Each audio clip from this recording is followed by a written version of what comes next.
So today let's make dahi tadka. In a bowl and add whisked curd. Now add jeera powder.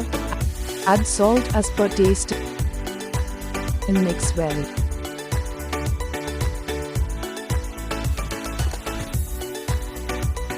Take a pan, add ghee.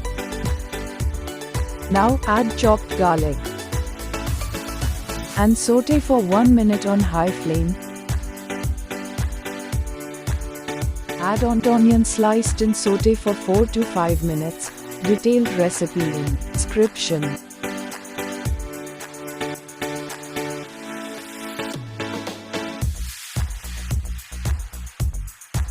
When it turns light brown, add teaspoon chili powder and fry for a minute.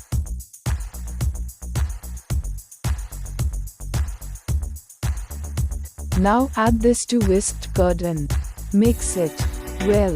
Your dahi tadka is ready.